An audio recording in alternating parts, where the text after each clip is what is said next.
Hey, I know this is really random, but did you have a Wii when you were growing up?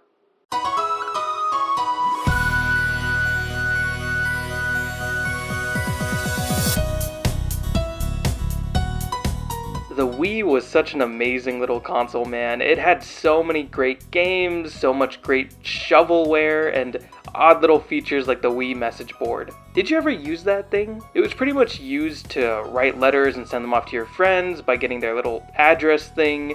It was like a whole process. It was really cool, like in concept, but I don't think anybody used it. Every now and then you could also get messages from games. I remember one time I got a postcard for beating Super Mario Galaxy. Stuff like this was really cute, but it was super rare, so anytime that message box pinged, it was always pretty exciting.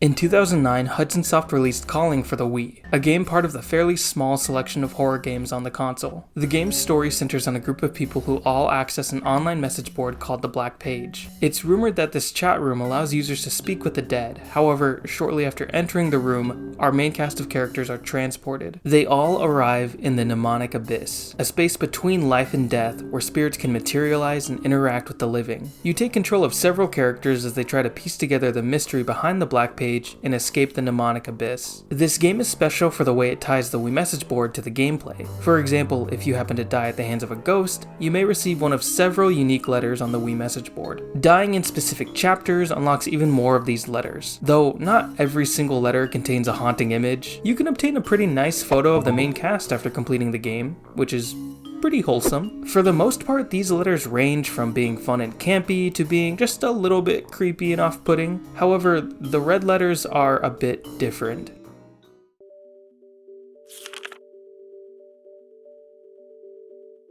The red letters are in a league of their own, I'd say. Unlike most letters, these ones are not received by dying in the Mnemonic Abyss. In fact, you can go your entire playthrough without receiving a single red letter. The only way to actually get a red letter is during your second playthrough of the game after getting the fake ending. You start getting these letters after chance encounters with the girl in red.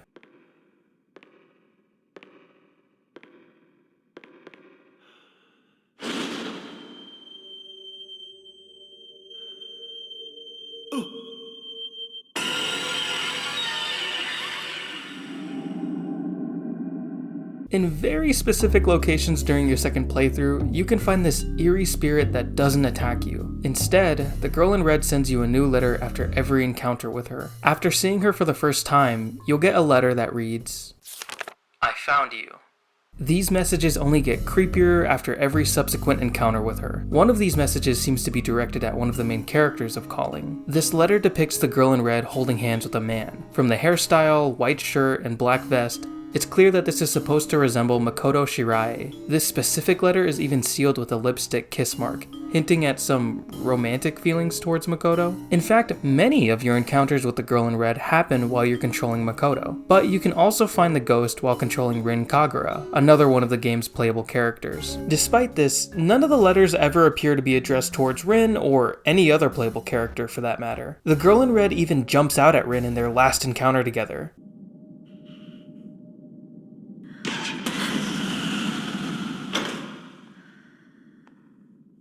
This could be an indication of jealousy. Maybe the ghost was a little upset with all the time that Makoto and Rin spend together throughout the game's events. So it seems safe to say that all of these letters are addressed towards Makoto, except for the last two. The second to last letter reads, "I'm gonna come see you." After viewing this letter, you can find another letter inside the game on the start menu. Looking over at the letter will initiate the final encounter with the girl in red.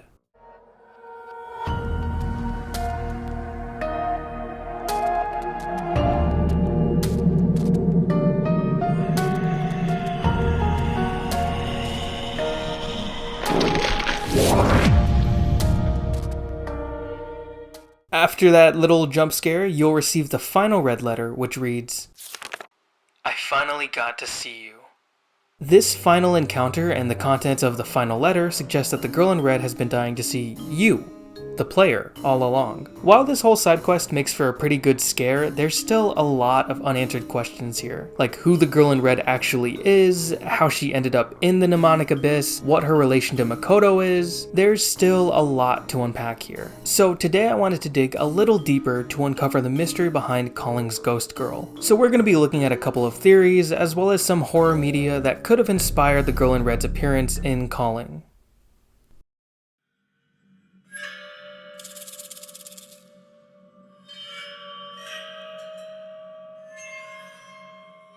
There are multiple theories on the Calling fandom wiki page concerning the origins of the girl in red. I figured this would be a good place to start to see if there's anything we can support or debunk entirely. One theory suggests that the girl in red is the ghost of a murder victim. The wiki supports this theory with the fact that the ghost drips blood in one of your encounters with her. I do think it's interesting that this ghost actually bleeds, as no other ghost in the game is capable of doing so. However, I don't think blood is enough evidence to say for sure that this ghost was a murder victim, especially since a majority of ghosts haunting the abyss were victims of the Black Page. Another theory on the wiki states that the girl in red could have been a cancer patient in the hospital. This is supported by one of her encounters where she appears and walks into the radiation treatment room. This door cannot be opened, so further investigation is impossible. To explain the issue with this theory, a bit of context is needed. The mnemonic abyss is a series of locations made up of memories from the dead. For example, one of the main areas you explore is Kuromiya Hospital. This location was created from the memories of Reiko Asagiri, a girl who passed away here. Ghosts within the mnemonic abyss can only appear at locations where they died in the real world, so Reiko can only be encountered at Kuromiya Hospital. The same goes for the nurses and doctors that linger there. Quick editor's note, I am a liar. I'm a big liar. Reiko Asagiri can traverse the abyss. She does so in literally the first chapter of the game when she appears at the dollmaker's house. She also appears again later at Shosei High School, so there's that. Though it seems pretty obvious to me anyways that the reason she's able to do this is because she created the mnemonic abyss and the Black Page curse. So if I contradict myself again later in the video, no I didn't. The girl in red does appear at the hospital, but she also appears at Shosei High School, a 2-story house, and an apartment room. So the girl in red couldn't have been someone who had ties to the hospital, otherwise she wouldn't be able to leave. Which leads me to another theory on the wiki page. This one states that the girl in red fell victim to the Black Page and was killed by another person roaming the mnemonic abyss. Now this is a theory that I think we can work with. So far, no ghost is capable of appearing in multiple locations in the mnemonic abyss. Even living characters are only able to traverse the abyss by dialing specific phone numbers tied to each area. But there are 2 exceptions to this rule: characters named Sadao Amano and Michio Kishibe. Starting with Sadao, this ghost first appears at Shosei High School, then appears again in his apartment, which is where he died in the real world. Moving on to Michio, he's unique in the sense that he was not a victim of the Black Page and died due to illness in Kuromiya Hospital. And since he was not a victim of the Black Page, this might be the reason why he's able to appear at the hospital, in the 2-story house, and a forest area. So if Michio can move freely through the abyss because he died naturally, what makes Sadao so special? I believe the answer lies in Makoto's fate. After Makoto finds Sadao's apartment, Sadao suddenly appears and kills Makoto. Later, when you take control of Rin at the hospital, you can see Makoto's ghost. Another playable character, Shin Suzutani, also dies during the events of the game, but the difference between Makoto and Shin is the perpetrator behind their murders. Makoto is killed by Sadao, another victim of the Black Page, while Shin is killed by Reiko, who is later revealed as the creator of the mnemonic abyss and the Black Page curse. It seems that victims of Reiko specifically can't traverse the abyss, as Shin's ghost can only be found in the place where he died. So following this logic, we can assume that the girl in red was someone who fell victim to the Black Page and was killed by one of the ghosts in the area. However, she wasn't killed by Reiko since her spirit can freely roam the abyss. Now when we think about who the girl in red is exactly, I have no idea.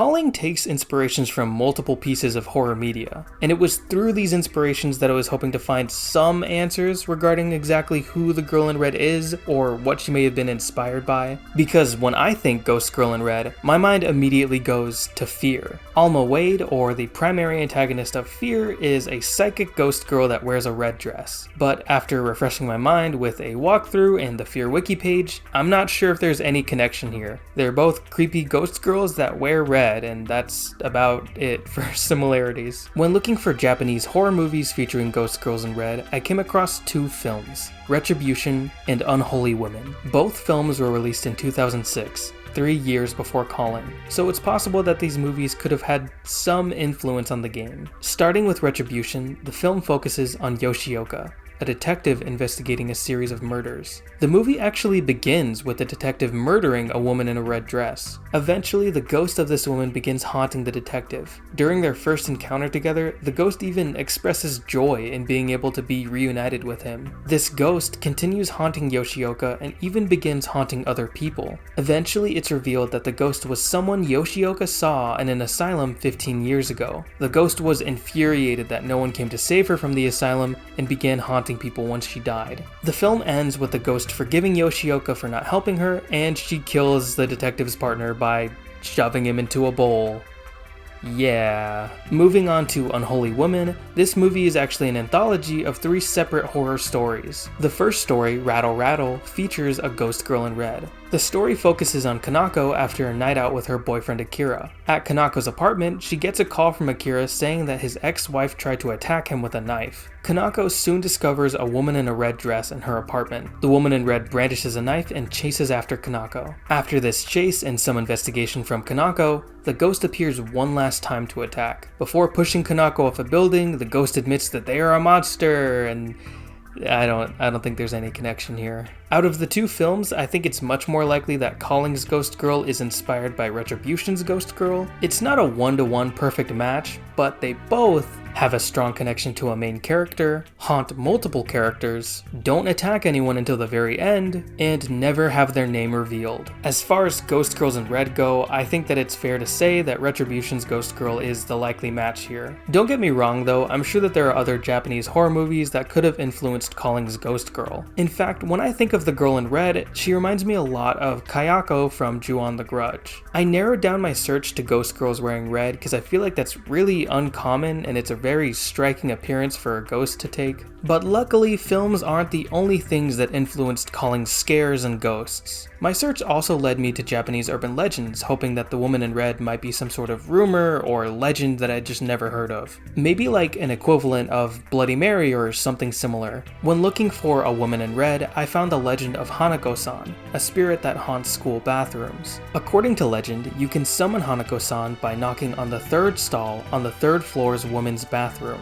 After asking if Hanako-san is there, she will respond, "Yes, I am." What happens after this is up to whoever is telling the story. Some say that a ghost hand appears, while others say that the stall door just swings open, and some say that Hanako-san opens the door and drags you to hell through the toilet. I think the only connections here is that both Calling's Ghost and Hanako-san wear red and haunt schools, but that's about it. The girl in red does appear in a bathroom, but that's someone's apartment. Not sure if that counts for anything. However, I did find another urban legend that could have influenced Calling's ghost. This legend is referred to as Kuchisake Onna, or slit-mouthed woman. The legend goes that a woman wearing a mask will approach people at night and ask, "Am I beautiful?" Answering yes will result in the woman removing her mask and revealing a grotesque cut from ear to ear. She will then ask, "How about now?" If you answer yes to this question, she will cut your mouth so it'll be just like hers. If you say no to her questions, she'll kill you on the spot. Initially, this sounds nothing like Calling's ghost. However, the connection becomes a bit more obvious when you get a good look at the girl in red. It's difficult to see the ghost's face due to her long black hair, but there is one moment where you can see her face clearly. When you encounter the girl in red at Kuromiya Hospital while playing as Rin, the ghost hangs upside down, revealing her face. Right there.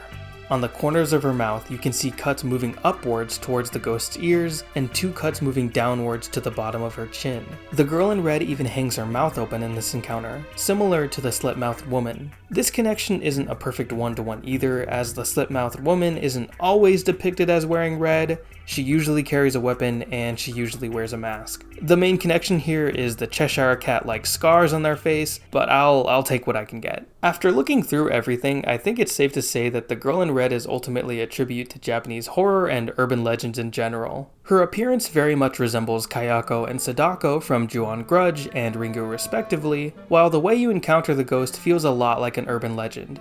Can you imagine if your friend came up to you one day and they were like, oh, there's this ghost in this Wii game, and if you find them, they send you creepy letters and they're like obsessed with you and they like stalk you, and it sounds fake. It sounds like somebody made it up. And despite sounding like a big urban legend, it's all here. You can interact with the spirit, you can get these letters yourself, and it's super cool. Although we're not really any closer to cracking the case on the girl in red's identity, I do have a newfound appreciation for this spirit. Taking advantage of the features on a system's hardware to further spook players is so damn cool. When I try to think of anything similar, all I can think of is Psycho Mantis from Metal Gear Solid. If Calling ever gets ported to future consoles, the encounters with the girl in red simply won't hit as hard. Without the Wii message board letters, it'll just be written off as another creepy spirit you can find in the game. I would love to see more games take advantage of their hardware to add another layer of creep to their games. I know there's a fair share of indie games out there that do this though. Props to those guys. I remember how terrified I was when I got that message from playing I'm Scared. All in all, this is where the investigation ends. If you have any theories of your own or any gripes with any of mine, feel free to let me know. Anyways, that's all I had for you guys. Take care.